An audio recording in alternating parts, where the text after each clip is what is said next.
tidak hanya bekerja keras. Nah, oke, jadi ada namanya startup opportunity framework. Jadi ada beberapa yang kita lakukan untuk membangun sebuah bisnis sehingga bisa dikatakan sebuah bisnis tersebut dianggap layak untuk kita lanjutkan. Nanti ada scorecardnya, ada balance scorecardnya. Ntar kita bisa tahu dari ide-ide mana sih kira-kira yang bakal lebih berhasil dibandingkan ide-ide yang lainnya. Jadi kita mulai dari ideation atau mencari ide dari opportunity, dari peluang-peluang yang ada. Jadi business model archetype sendiri ada 7 ya. Yang primary itu ada trade, service, sama product. Lalu ada irisan di antara trade dan produk itu namanya marketplace. Lalu irisan di antara trade dan service itu ada brokerage.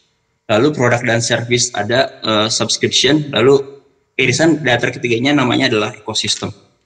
Nah, contoh dari produk sendiri biasanya ya teman-teman sendiri menghasilkan sebuah produk. Kalau digital itu bisa berupa software atau konten. Kalau trade itu e-commerce, misalkan situs-situs yang menjual produknya. Lalu ada lead gen itu semacam situs-situs yang menghubungkan produk-produk lain. Jadi ketika diklik, dia akan melink pada produk-produk yang ditawarkan pada e-commerce tersebut gitu. Untuk service sudah jelas ya, mungkin agensi-agensi. Nah, untuk subscription sendiri, produk service itu ada CAS, Content as a Service, atau Software as a Service, atau SaaS. Nah, untuk marketplace juga bisa dibilang ada marketplace yang berupa isinya ada produk-produk, contohnya misalkan Blibli, tadi contohnya di Studium Generale atau Bukalapak semacamnya. Kalau service market itu kayak jasa-jasa misalkan jasa misalkan konsultan misalkan ada di satu tempat, misalkan contohnya untuk finansial ada Finansialku atau Halovina dan sebagainya. Nah, untuk brokerage ini jadi semacam dropship lah, kurang lebih seperti dropship karena trade dan service. Nah, untuk ekosistem itu gabungan semua, contohnya adalah teknologi platform atau media platform, misalkan Instagram, Facebook, dan sebagainya. Oke. Nah, ini jadi bisnis model itu banyak banget. Bisa brick and clicks itu jadi kalian membuat suatu bisnis yang memiliki toko offline, bricks, juga toko online, clicks, seperti itu. Kalau freemium itu contohnya misalkan kalian membuat suatu aplikasi yang konten itu gratis, cuman untuk mendapatkan fungsi sebenarnya itu kalian tuh harus bayar. Contohnya misalkan kalau yang suka desain pakai Canva, kan ada tuh Canva premium, pakai servisnya mah gratis, cuman ingin pakai premium konten itu kalian harus bayar, tuh freemium namanya. Terus contohnya misalkan ini Razor and Blades. Jadi Razor and Blades itu sebuah produk yang ada add-on-nya. Jadi misalkan kayak Gillette itu kan dia razornya itu kan dibuat sendiri. Nah, jadi ketika razor sebelumnya udah tumpul tuh harus diganti dengan merek Gillette lagi. Misalkan itu contoh dari Razor and Blades. Kurang lebih seperti itu. Masih banyak lagi yang mungkin kalian ntar bisa coba pelajari ketika kalian membangun bisnis. Bisnis model seperti apa sih yang cocok buat bisnis saya, misalkan seperti itu. Oke. Di archetype itu mungkin ada yang pernah tes ini ya, yang Kajang Personality Archetypes yang ada INTJ, ISFJ dan semacam itu, kurang lebih seperti itu. Jadi ada irisan-irisan di antara personality yang dianggap setipe sehingga bisa dikarakteristikan sebagai suatu suatu model mungkin seperti itu. Nah, ini tadi sudah saya jelaskan ya, primary archetypes itu ada 3, product, service, sama trade.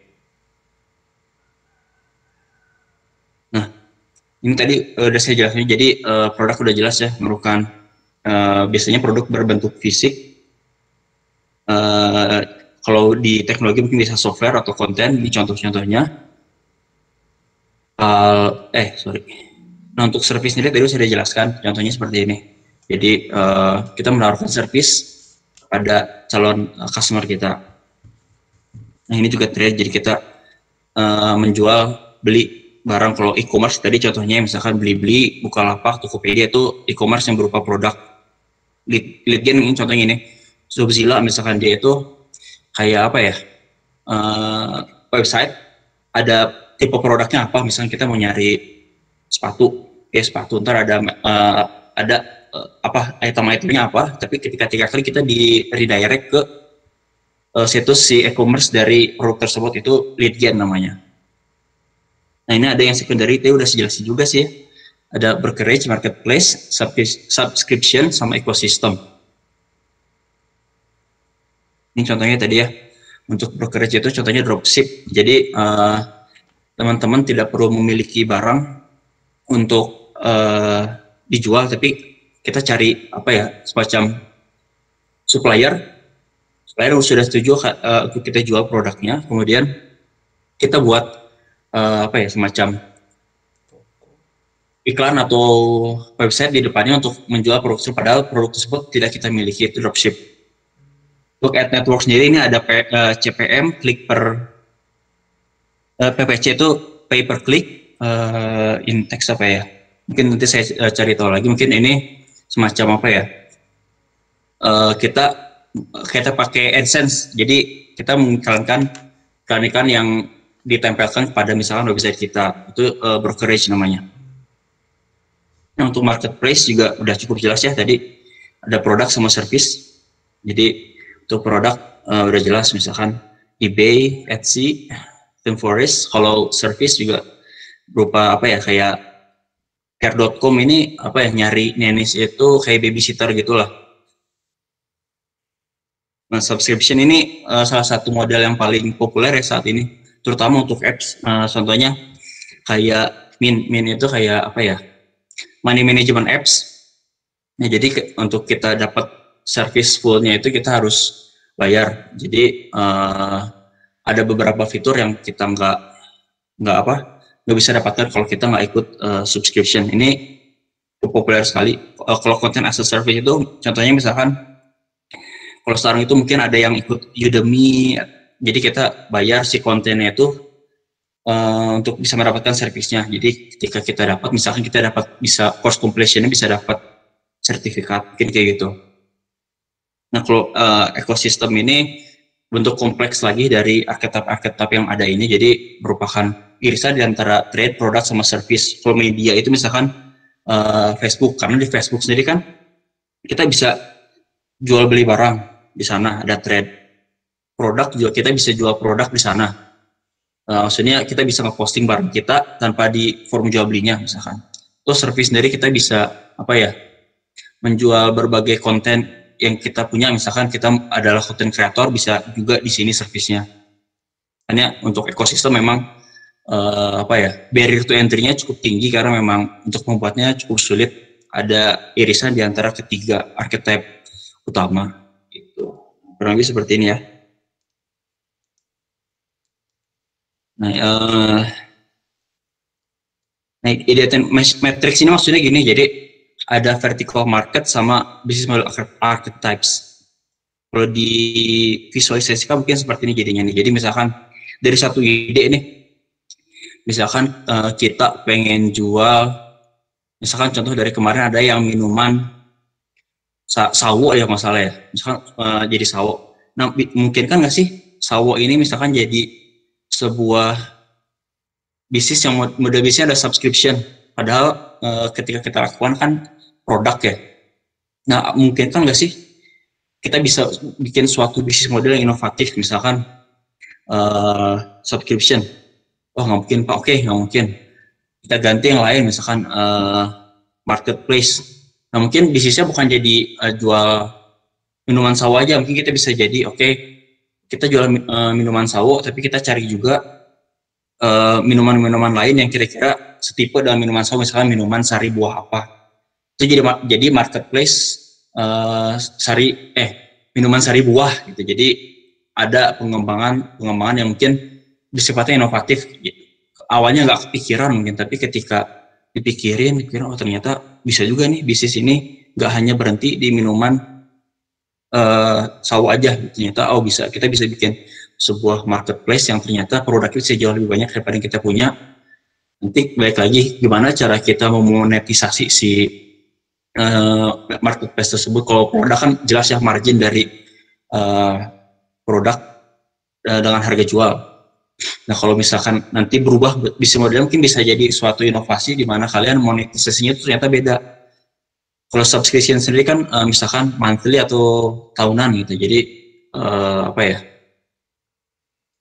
Kalian akan berpikir lebih jauh terkait bisnis kalian itu ternyata kok kita nggak cuma bisa di sini aja. Mungkin awalnya oke, produk, tapi ketika di depan kita punya rencana untuk mengembangkan produk, oke, kita berarti bisa bikin marketplace berupa apa. Nah, mudah-mudahan dengan belajar ini kalian bisa berpikir apa ya, suatu bisnis model yang inovatif, nggak hanya jual produk aja terus, bisa berkembang jadi jauh lebih besar dengan adanya suatu bisnis model yang inovatif. Jadi ini sih kurang lebih.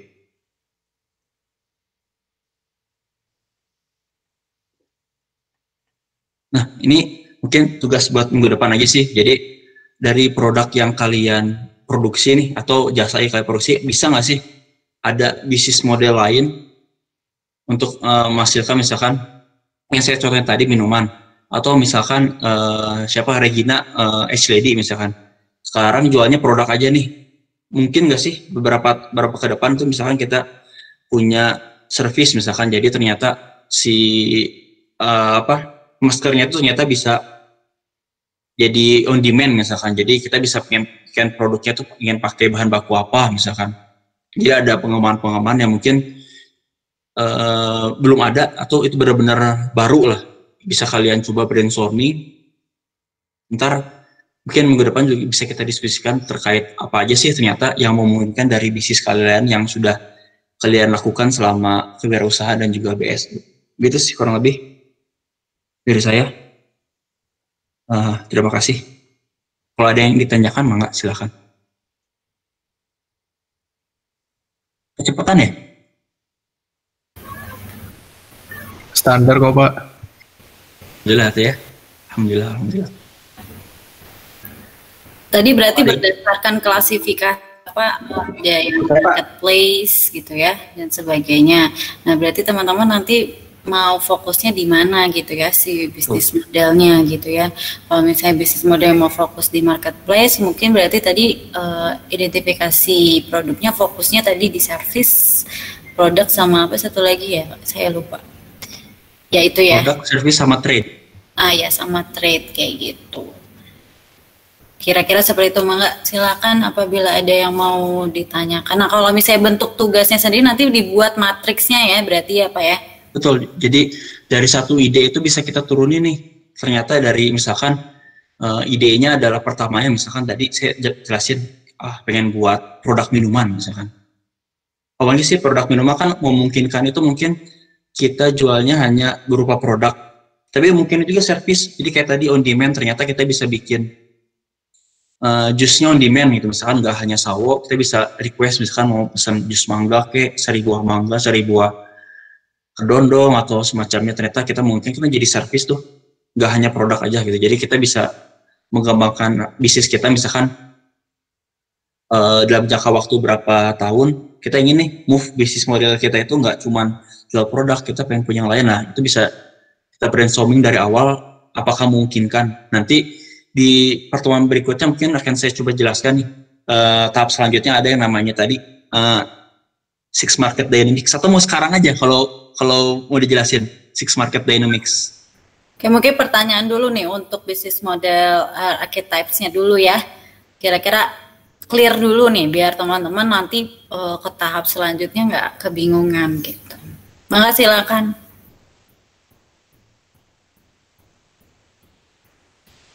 Ini Pak, saya mau tadi lihat lagi yang matriks itu Pak. Yang mana? Yang matriks Pak. Oke, sebentar ya.